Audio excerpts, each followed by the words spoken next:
As it turned out, the hope was vain, for by the time the Mark IVs reached the railroad station, Piper's main column was approaching, and the two bridges in Trois Ponts were already down. On the other hand, if the tanks gained the bridge over the Sarme south of Trois Ponts, vehicles might follow a road from Wannes to that bridge, and so enter Trois Ponts through the back door. From a hiding place near the bridge, the non-commissioned officer in charge of the company of 291st Engineers, Sergeant Jean B. Miller, watched as the Mark IVs reached the railroad station. Since Miller had heard the blasts of the two bridges going up in Trois Ponts, he felt sure the Germans would make a try for his bridge. He had not long to wait. Miller and his men watched from concealed positions as paratroopers who had ridden the tanks moved cross-country downhill toward the bridge. The Germans approached warily, while Miller waited with one hand on the key to the detonator. Some of the Germans began removing the mines that the engineers had implanted in the road in front of the bridge, while others examined the bridge for demolitions. Still Miller waited.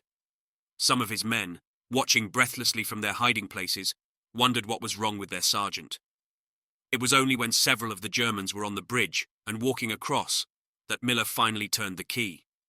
The bridge went up with a thunderous roar, taking several of the paratroopers with it. At that point, there was no way for Piper to get into Trois Ponts. It was with considerable relief that Piper learned soon after midday that his advance guard had found the bridge across the Amblève at Cherneux intact and strong enough to support his tanks. That would enable him to get out of the tortuous valley of the Amblève and back en route for the Meuse by way of Werbemont. Yet he was reckoning once again without the seemingly ubiquitous American engineers. When news that the German armoured column had passed through Stavelot reached headquarters of the First Army, the commander of the 9th Tactical Air Command, General Quesada, whose headquarters was in nearby Vendors, telephoned the commander of the 67th Tactical Reconnaissance Group, Col George W. Peck. He wanted volunteers, said Quesada, to try to break through the low cloud cover and locate the German column. Two pilots, Captain Richard Cassidy and 2D Lieutenant Abraham Jaffe, were soon in the air in F-6 reconnaissance aircraft. Since the Germans were obviously moving in or near the valley of the Amblève, Cassidy and Jaffe concentrated their search there. To get under the cloud cover, they sometimes had to fly less than 100 feet off the ground.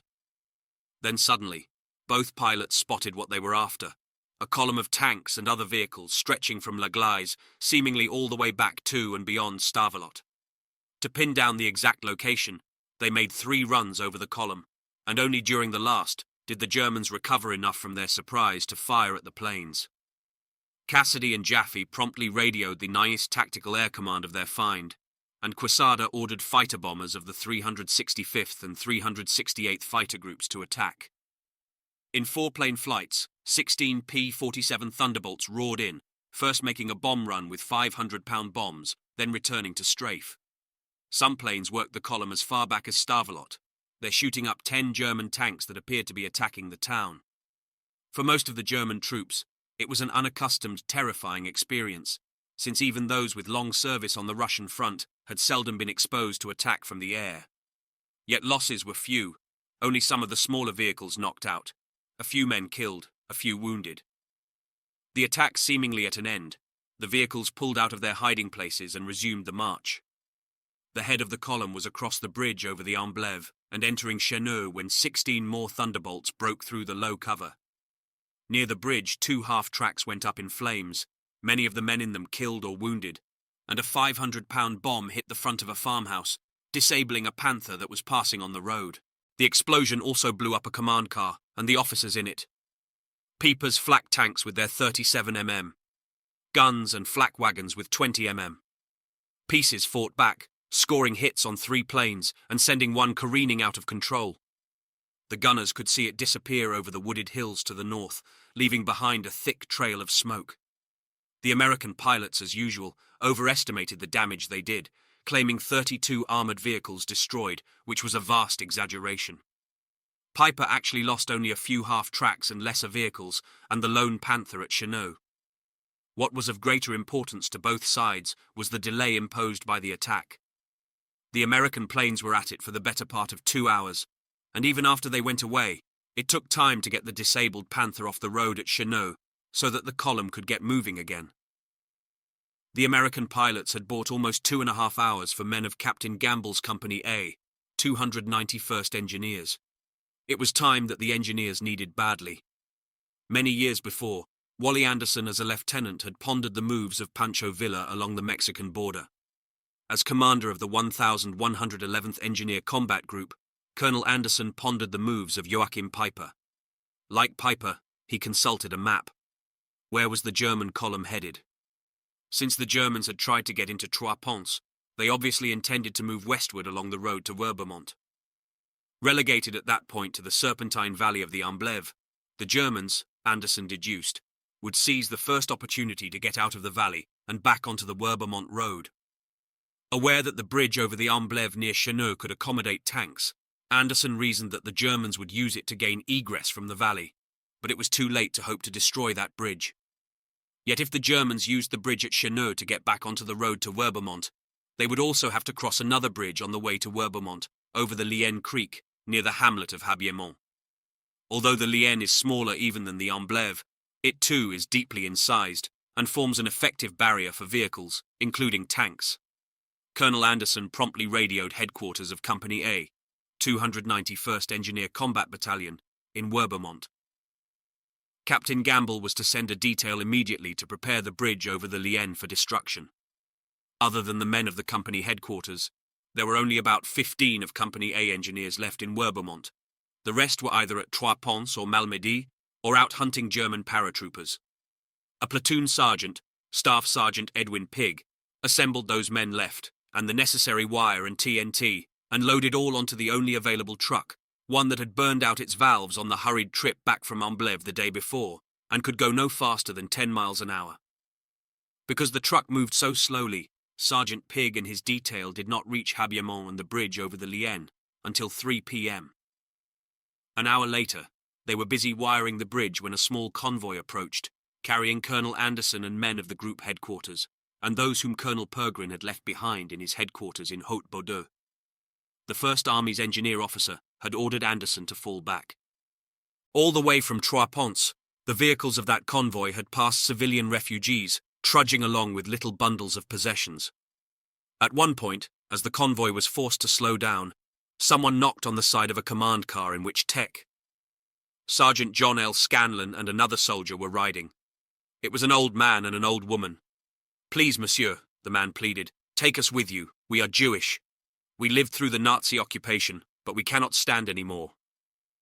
The two men shifted to one side of the seat and helped the old couple in. Had it not been for the bombing by American planes, neither the old couple nor anyone else in that convoy would have escaped. The last vehicle passed the point where the road from Cheneux joined the Trois Ponts Werbemont road no more than a half hour before Peiper's leading tank got there. At just about the same time, the little band of Company A engineers completed wiring the bridge near Habiemont. By that time they had a new commander, one of the company's officers, First Lieutenant Alvin Edelstein, who had arrived with Colonel Anderson's convoy. Although it was rapidly growing dark, the man charged with turning the detonator key, CPL Fred Chapin, could make out the first German tank as it rounded a curve not more than 200 yards away. Others were close behind. Seeing the Americans near the bridge, the gunner of the first tank opened fire. Although the round did no damage, it prompted Chapin to duck, and when he looked up, he was unable to spot Lieutenant Edelstein, who was to give the signal to blow the bridge. When he finally saw him, the lieutenant was waving wildly as if to say, "Blow it, blow it." Chapin turned the key and saw a streak of blue lights, the heaving blast of dust and debris, and knew he had a good blow. Joachim Peiper reputedly pounded one knee with his fist in sheer frustration and muttered, "The damned engineers, the damned engineers." Behind blackout curtains, lights burned through the night of December 16th, in almost every office in the Grand Hotel Britannique in Spa, alongside once well lawns, where guests come to take the cure of the mineral waters, used to stroll down to a little rock-strewn river, the Vesdre, and the bandstand alongside it. Well before daylight, the commander of the First Army, General Hodges, was in his war room in what had once been an elegant suite. Although immensely concerned, Hodges was still disinclined to accept that the enemy's attack was anything more than an attempt to thwart his drive on the Roa River dams, and when General Gero telephoned just after 7 a.m., to ask again for permission to halt the 2D Division's attack on the dams and pull the division back, Hodges resorted to the device of the uncertain commander. leave the decision to the man on the ground. Still unhappy about calling off the attack, he told Gero to handle the situation as he saw fit. Otherwise, Hodges could feel a certain comfort in that reserves were on the way, the 9th Armoured Division CCB and the entire 7th Armoured Division to St. Vyth, a battalion of combat engineers, and a regiment of the 1st Division to help the 99th Division. The rest of the 1st Division would also be arriving soon, and the bulk of the 10th Armoured Division to help north of Luxembourg City. Yet his relative peace of mind was short-lived, for first reports were soon in of Kampfgruppe Piper's breakthrough at Honsfeld. Hodges was quickly on the telephone to his colleague in the Great War and longtime friend, the commander of the 9th Army, Big Bill Simpson. The 30th Infantry Division, Hodges knew, was out of the line just north of Aachen, and he needed it badly. Shortly before noon on the 17th, the 30th Division's commander, Major General Leland S. Hobbs, received a call telling him to get his division on the road. "I do not know any details," said the Chief of Staff of the 19th Corps, "but you are going south. I think it is only temporary." To Hodges, it appeared that Kampfgruppe Piper intended either to take Malmedy and swing northwest on Liège, or to continue to the Bastogne-Liège highway and then turn north on Liège. In either event, he intended using the 30th Division to block a move on Liège. General Hodges also telephoned headquarters of the 12th Army Group in an effort to reach General Bradley to ask for 2 airborne divisions, the 82D and 101st, which constituted the Supreme Commander's only reserve. But Bradley was out of touch on the way back to Luxembourg City from his meeting with Eisenhower in Versailles. He was not expected back until late afternoon. In the Trianon Palace Hotel in Versailles, Eisenhower's staff was also thinking about the 2 airborne divisions. While General Bradley was still en route back to his headquarters, the chief of the SHAEF planning staff, a British officer, Major General John F.M. Jock Whiteley, telephoned Bradley's chief of staff, Major General Levin C. Allen, to remind him that the 2 divisions were available. "I will put it up to Ike if you wish," said Whiteley. Although Allen was quick to say yes, there had been no word on General Eisenhower's decision when Bradley got back to his headquarters. He went immediately to the war room for a look at the situation map, which showed that the Germans had committed 14 divisions. "Pardon my French," said Bradley, "but where in hell has this son of a bitch gotten all this strength?" Yet even though Bradley referred to the offensive as Rundstedt's all-out attack, he still looked on it with parochial vision. He still believed that it was deliberately designed to disrupt the First Army's attack for the Roer River dams and the impending offensive by the Third Army, and that if von Rundstedt could force the American command to pull our strength away from the Third Army's sector, he will achieve his primary purpose. He saw the enemy's geographical objective to be Liège in an attempt to disrupt American supply, and noted that the 9th Army should be alert to the possibility of an attack to link with the main thrust on Liège. To a suggestion that he move his headquarters back from Luxembourg City, Bradley responded, "I will never move backwards with a headquarters. There is too much prestige at stake." Soon after Bradley's return, General Hodges called asking for the 2 airborne divisions. Bradley immediately put in a call to Eisenhower, but it was 7 p.m. before Eisenhower, reluctant to part with his last reserve, gave his permission. Everybody in Luxembourg City and Versailles agreed that the divisions should move to Bastogne, not with an eye to turning Bastogne into a bastion, but in recognition that the road network there would afford multiple options. When Bradley told Hodges he was to get the divisions, Hodges already wanted to exercise an option. He needed only 1 division at Bastogne. The other he wanted to block Piper at Werbermont, in a venerable French army barracks at Sissons, 30 miles southeast of Reims. Maj General James M. Slim Jim Gavin, at 37 years of age the youngest commander of an American division, the 82D Airborne, had just returned from a performance for his troops by the Ballet Russe de Monte Carlo.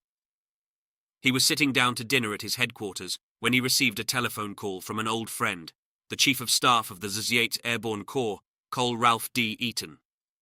Eisenhower's headquarters, said Eaton, considered the situation on the Ardennes front critical, and the 82D and 101st Airborne Divisions were to move immediately to the Ardennes.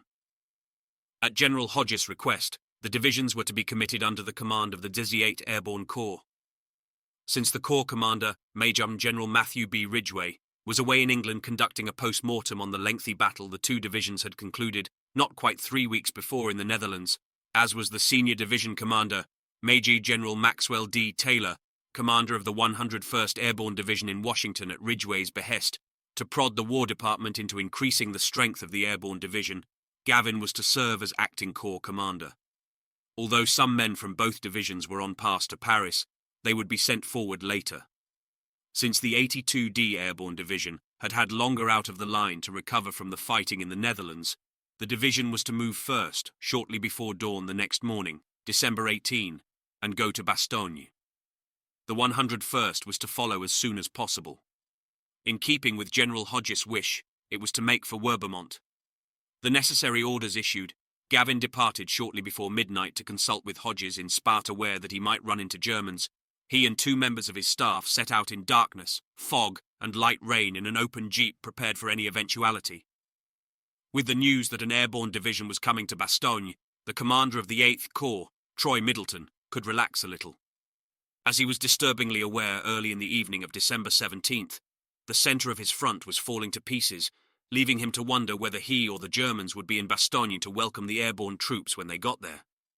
It was thus, with additional relief, that Middleton later in the evening saw the commander of the 10th Armoured Division, Major General William H. Morris, Jr., enter his headquarters in the Heinz Barracks, named for a lieutenant from Bastogne, who was killed in World War I. On the way north from the 3rd Army, the 10th Armoured Division had already passed to Middleton's command, under orders to counterattack the flank of the enemy's penetration north of Luxembourg City. Middleton changed that order. While the bulk of the division was to pursue its original mission, Morris, leading combat command, then bivouacked near Luxembourg City, 40 miles from Bastogne, was to move as rapidly as possible the next day to Bastogne. To Middleton's immense concern, a race for Bastogne had developed, and he had precious little left to throw off the sled to the wolves. Just how long it would be before General von Luttwitz and his 47th Panzer Corps could get across the little Clervaux River and begin traversing the 15 remaining miles to Bastogne depended primarily upon the 28th Division's 110th Infantry, sorely pressed, but still holding at the end of the first day's fighting along the Skyline Drive. It also depended, to a lesser degree, upon what happened to the division's other 2 regiments, the 109th Infantry to the south and the 112th Infantry to the north, for if the Germans could overrun or even bend back those regiments in the manner of the sweep of a windshield wiper, the 110th Infantry would be left to fight alone.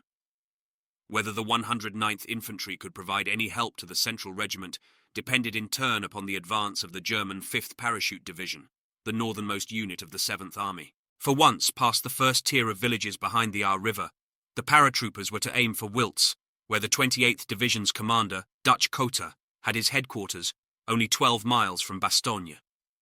That advance would take place along the seam between the 2 American regiments, and at the seam, in the village of Hochschied atop the Skyline Drive, there was only a small American force, a portion of the 110th Infantry's anti-tank company, with 3 Shermans and the 707th Tank Battalion's assault gun platoon, 6 Shermans mounting 105 mm howitzers. At 2:30 on the morning of December 17th, General Cotter telephoned the commander of the 109th Infantry, Colonel Rudder, at his headquarters in the Hotel Liefrig in Ettelbruck. Earlier in the night, several German assault guns had crossed the Our on a weir near Vianden, and with a parachute battalion had moved up a winding road toward the Skyline Drive and Hochschied. That looked to Cotter as if the Germans intended taking Hochschied, then driving down the Skyline Drive to cut off Rudder's regiment. Cotter ordered Rudder to send a platoon each of infantry and tanks to reinforce Hochschied. The tanks and the soldiers riding on them failed to make it, for the paratroopers had already cut the Skyline Drive south of Hochschied. Stopped a half-mile short of the village, the relief force could provide no help. Rudder eventually had to call it back to help a besieged battery of field artillery. The tanks, assault guns, and men of the anti-tank company fighting as infantry nevertheless held throughout the day. But at nightfall, almost out of ammunition, the foot troops climbed aboard the vehicles to make a run for it back to positions of the 687th Field Artillery Battalion, and then to fall back with that battalion to Wiltz. The stand at Hochschied had delayed the parachute division for a day, but at that point, the paratroopers had split the 2 American regiments. From then on, the 109th Infantry would be totally involved in trying to prevent the Germans from expanding the southern shoulder of their penetration. At the other end of the Skyline Drive, where the 112th Infantry's positions were on the German side of the Aar River, and where the Germans had failed on the first day to get a bridge over the river at Uren, the Americans through the night could hear the noise of German tanks. A battalion of the 116th Panzer Division was moving into the village of Lutzkampen for renewed attack before daylight on the 17th.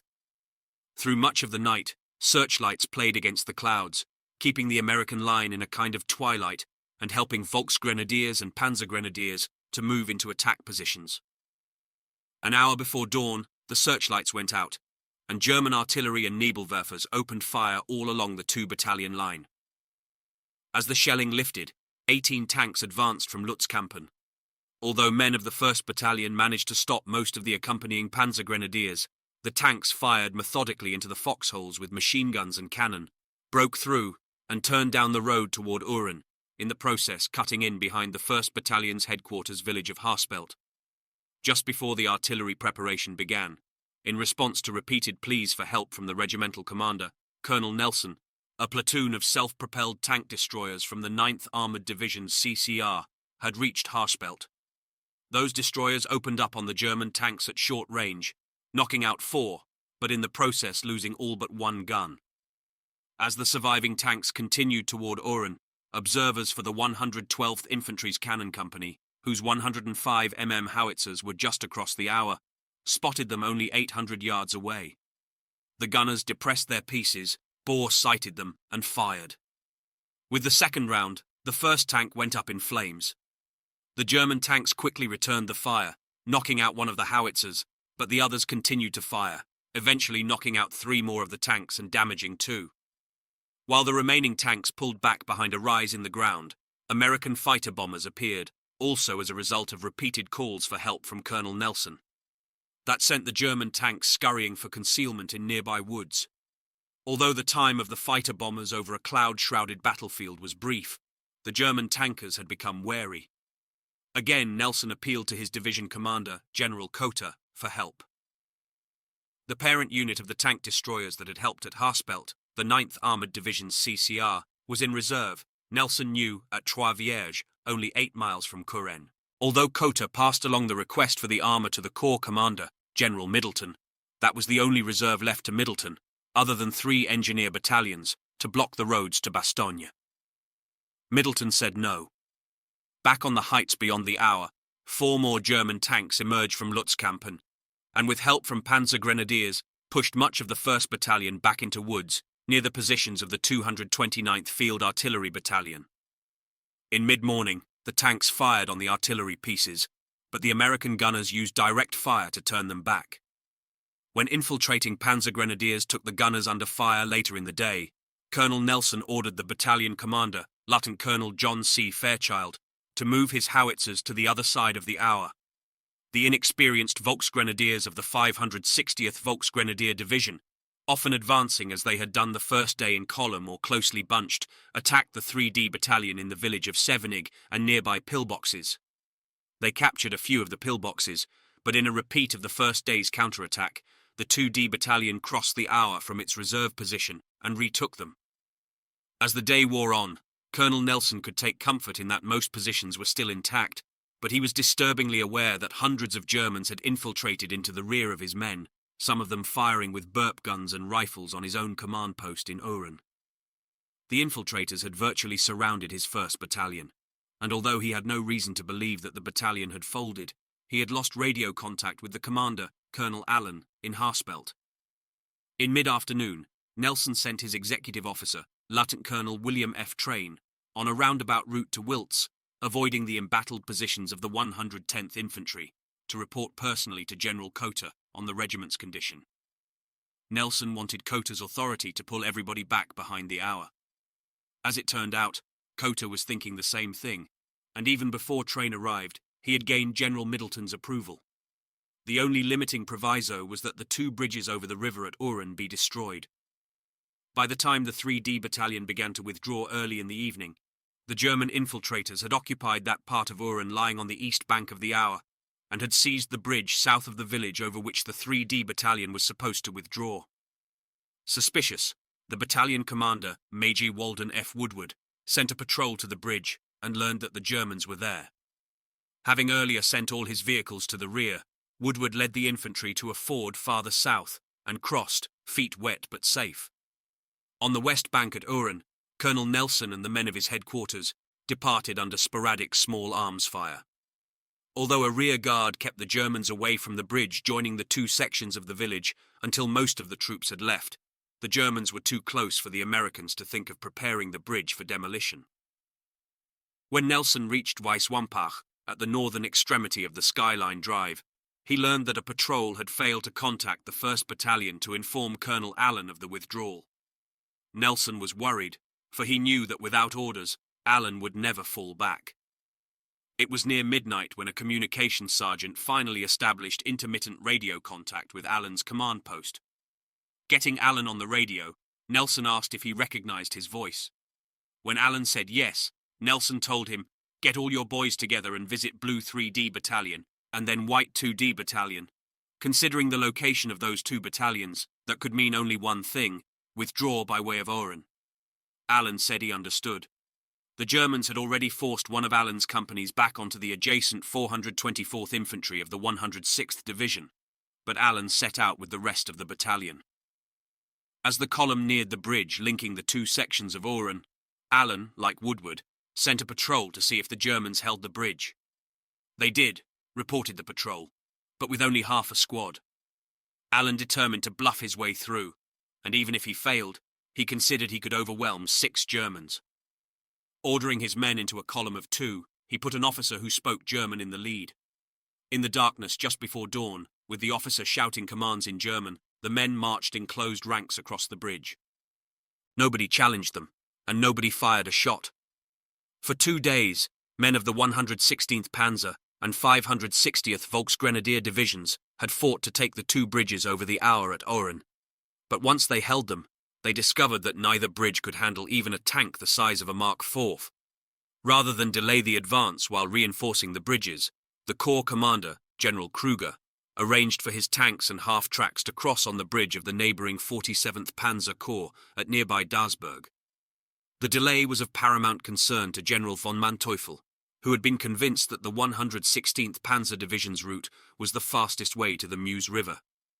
During the night of the 17th and all through the 18th, as Kruger's divisions plodded across the Our, they gave the 112th Infantry a respite and an opportunity to dig in on a new position covering Weiswampach, roughly 1,000 yards behind the Our. Throughout the day of December 18th, men at the southern end of the position could see German tanks, half-tracks, and troops filing past. Howitzers of Cannon Company and the 299th Field Artillery Battalion harassed them, but were unable to stop the procession. When the infantry commanders found time to count noses, they learned that despite 2 days of heavy fighting, the 112th Infantry had emerged in relatively good shape. After having dealt the foe considerable losses, including a probable 21 tanks, the regiment still was an effective fighting force. In mid-afternoon of December 18th, Colonel Nelson received an order from General Cotta by radio to withdraw through Trois-Vierges on the main Saint-Vith-Bastogne road, Highway N12, and fight a delaying action back toward Bastogne. By that time, Nelson knew that the 9th Armoured Division's CCR had left Trois-Vierges and suspected that the Germans filing past his southern flank had moved in. He saw only 2 ways of getting to Highway N12 on the Bastogne side of Trois-Vierges. He could cut across the German route of advance between the Skyline Drive and Trois-Vierges, which he saw as impossible without tanks or self-propelled tank destroyers, or he could circle well around Trois-Vierges. Notifying Cotta that he intended bypassing Trois-Vierges, Nelson led his regiment before daylight on December 19th to a point north of the town and was getting ready to swing around it when he received a radio message from the 28th Division's headquarters telling him to occupy a new line, essentially the old position he had just left near Weiswampach. Believing the staff at Wiltz to be out of touch with the situation, and convinced at that point that he could accomplish neither mission, Nelson got into a jeep and rode a few miles to the north to the town of Vielsalm, where the commander of the 106th Division, General Jones, had shifted his headquarters from St. Vith. Once Nelson explained the situation, Jones welcomed him with fervour, for Jones needed every man he could get, and as if by miracle, a commander had appeared who had at his disposal a complete regimental combat team, a company of engineers, a battalion of artillery, a few towed tank destroyers, and an entire regiment of infantry. "From now on," said Jones, "you are attached to the 106th Division, and I will take full responsibility. Like the 109th Infantry, forced by the Germans back to the south, the 112th Infantry had been forced back to the north, no longer to be involved even peripherally in the struggle to keep the Germans away from Bastogne. From the start, that job had belonged, in any case, almost entirely to Hurley Fuller and the 110th Infantry Regiment. Between the hours of midnight December 16 and daylight December 17, much happened that was to have a telling effect on how well and how long the 110th Infantry could continue to do its job. Having finally gained control of 2/3 of the 2D Battalion from the Division Reserve, Colonel Fuller had ordered the battalion to counterattack at daylight, retake Marnac atop the Skyline Drive, and block the principal road into his headquarters town of Clervaux.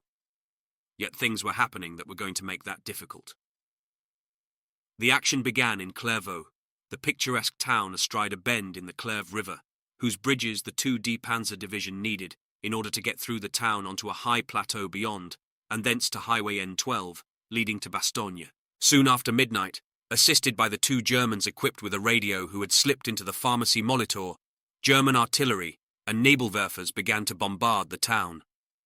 The shelling proved to be covering fire for German patrols, which entered the town in the darkness and began to harass the 110th Infantry's headquarters installations, including the men of Headquarters Company, who were holed up in the old chateau. In reaction to the shelling and the patrols, Battery B, 109th Field Artillery Battalion, which had already displaced from its original firing positions to others near the chateau in Clervaux, had to displace farther to the rear. That put its howitzers out of range for supporting the counterattack. Other German actions were to deny the counterattacking 2D Battalion all artillery support. Bypassing Company a strongpoint on the Skyline Drive at Heinescheid, a company of Panzer Grenadiers attacked Battery A firing positions behind the Skyline Drive, knocked out or captured 3 half-tracks of the 447th Anti-Aircraft Artillery Battalion, and overran the guns. The artillerymen saved not a single gun, nor was there any opportunity to spike them. By 4 a.m. Battery A had ceased to exist, except for a few men who made their way out on foot.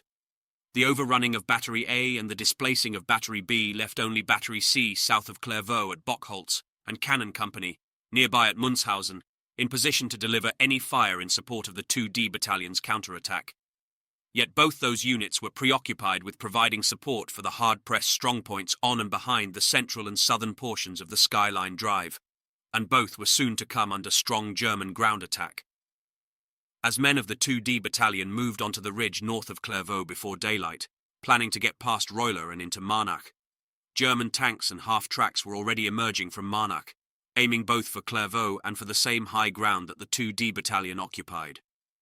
So canalized was the road from Marnac to Clervaux that the commander of the 2D Panzer Division, Colonel Laukert, decided to opt for a second route that led from the ridge north of the town, through a succession of hairpin turns, into the western end of the town near the railroad station and Colonel Fuller's headquarters in the Hotel Claravallis. To get into Clervaux by the back door. Hardly had the American infantry begun to advance than Company F on the left bumped head-on into German troops emerging in a skirmish line from a woods. It took the company the better part of 2 hours to drive those Germans back. At the same time, Company E ran into Germans in a draw close to Roiler. A stiff fight was going on there when Colonel Fuller radioed the battalion commander, Lieutenant Colonel James R. Hughes, to send a platoon to block the Marnac-Clervaux highway.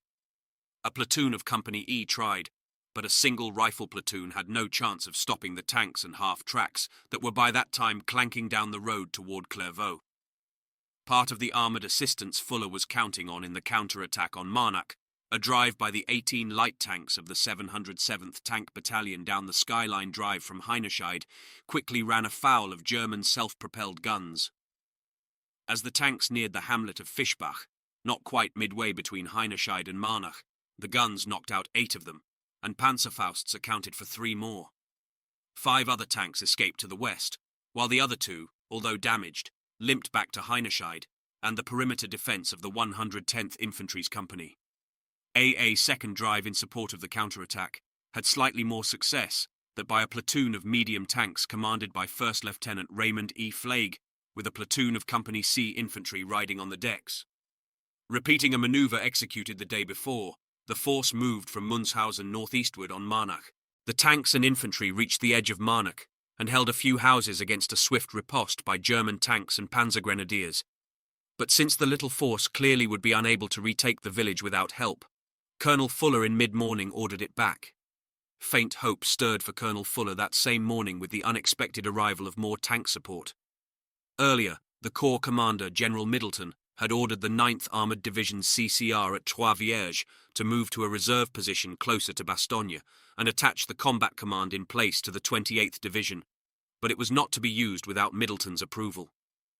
Yet the 28th Division's commander, General Cotta, was so desperate for help that he exceeded his authority and sent a staff officer to commandeer a company of tanks from CCR Column Company B, 2D Tank Battalion.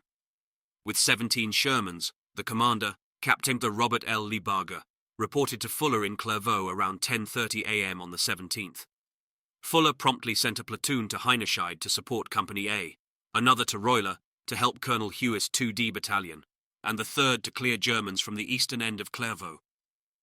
As on the first day of the offensive, Fuller was expending his armour in little increments, but under orders to hold at all costs everywhere, he saw no alternative. Those platoons moving to Heinescheid and Roiler were in for rude receptions. The platoon going to Roiler was entering the killing zone of the bulk of the 2D Panzer Division and soon paid the consequences, 3 out of 5 tanks knocked out in what was for the crewmen their first combat experience. The platoon going to Heinescheid arrived just as an attack by the 116th Panzer Division's reconnaissance battalion, having crossed the Aar at Dasburg, was nearing a climax. As Company A defence collapsed, the platoon lost 2 tanks, but the other 3 managed to make their way to join the platoon at Roiler. It was the lot of the men in those tanks to arrive, just as the tanks and panzer grenadiers of the 2D Panzer Division were mounting a climactic attack to clear the heights above Clervaux and get into town by the back door. As night was falling, the Germans drove the 5 surviving tanks and about 200 infantrymen out of Roiler. At the same time, other German tanks in the nearby village of Urspelt were knocking out 4 of the 5 light tanks that had survived the early morning shootout on the Skyline Drive at Fischbach. Before fleeing with men of the 1st Battalion's headquarters, the crew of the 5th tank put a thermite grenade down the muzzle of its cannon. The collapse at Urspelt left the Germans free to come in behind the men of Colonel Hewitt's 2D Battalion, who were trying to make a stand on an open ridge between the 2 villages, and the infantrymen and their 5 tanks were soon surrounded. Convinced that the situation was hopeless, Colonel Hughes ordered the tanks to form a rear guard, while the infantry tried to escape in the darkness in small groups. After allowing the infantry a reasonable time, the tankers were to blast their way out of the encirclement. In the pre-dawn darkness of December 18th, only about 60 of the infantrymen made it. The withdrawal was even more disastrous for the tanks. Moving cross-country, 4 either threw a track or bogged in the mud and had to be abandoned. The 5th, with men of the other crews clinging to the decks, made it to the Clervaux, but in attempting to ford the river, mired in the soft bottom. It, too, had to be abandoned. The back door to Clervaux was open. South of Clervaux, at Munshausen, Bockholz-Holstum, and Constum behind the Skyline Drive, and at Hosingen and Hoscheid astride the high ridge, every American strongpoint was under heavy attack. Assisted by assault guns that had at last toiled up the muddy roads from the deep valley of the Aar River, not only were troops of the 26th Volksgrenadier Division attacking the strongpoints, but others were bypassing them and edging down back roads through thick forests to get at the bridges over the Clervaux. The first of the positions to be abandoned was that of Battery C, 109th Field Artillery Battalion, just outside Bockholz, where 4 assault guns joined the Volksgrenadiers that had given the battery such a difficult time the day before. Rather than suffer annihilation, the battery commander in mid-morning ordered withdrawal. Despite German fire, the artillerymen hitched their howitzers to their trucks and made a getaway, losing but 2 howitzers in the process, and eventually occupying new firing positions on the other side of the Clervaux.